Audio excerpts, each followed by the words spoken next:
মহান বিজয় দিবস উপলক্ষে পঞ্চগড়ের দেবীগঞ্জে বর্ণাঢ্য শোভাযাত্রা করেছে বাংলাদেশ জামায়াত ইসলামী।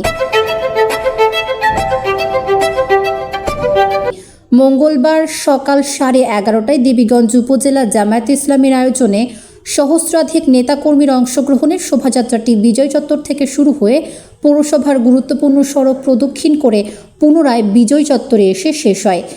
এর আগে বিজয় চত্বরে অনুষ্ঠিত সংক্ষিপ্ত আলোচনা সভায় বক্তব্য রাখেন পঞ্চগড় 2 আসনের জামায়াত ইসলামী মনোনীত সংসদ সদস্য পদপ্রার্থী মোহাম্মদ সফিউল আলম সুফিউল্লাহ সুফি। বাংলাদেশ জামায়াত ইসলামী মনোনীত এমপি পদপ্রার্থী জনাব মোহাম্মদ আলহাজ সফিউল আলম সফিউল্লাহ সুফি ভাই।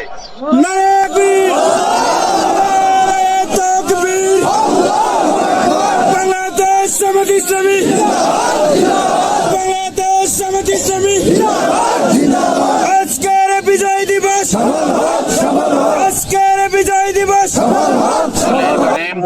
আউযু বিল্লাহি মিনাশ শাইতানির রাজিম, বিসমিল্লাহির রহমানির রহিম। আজকের মহান বিজয় দিবস উপলক্ষে আমরা এখানে উপস্থিত। আপনারা জানেন যে 1971 সালে দীর্ঘ 9 মাস সংগ্রাম করার পর এই 16 ডিসেম্বরে বিজয় হয়েছে। আমরা বিজয় যারা এই দেশের জন্য যুদ্ধ করে শহীদ হয়েছে, আল্লাহ তাদেরকে জান্নাত উচ্চ মাকাম দান করুন এবং যারা অসুস্থ তাদের সুস্থ দান করুন এবং সবাইকে সঙ্গে সাথে রাখো।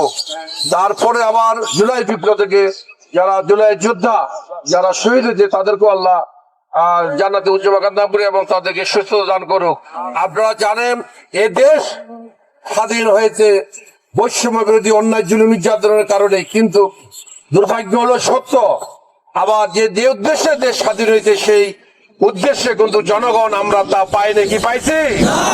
বক্তারা মহান বিজয় দিবসের তাৎপর্য তুলে ধরে মুক্তিযুদ্ধের চেতনায় দেশ গঠনে ঐক্যবদ্ধভাবে কাজ করার আহ্বান জানান। শোভাযাত্রা শেষে শহীদদের রুহের মাগফিরাত কামনায় দোয়া ও মোনাজাত করা হয়।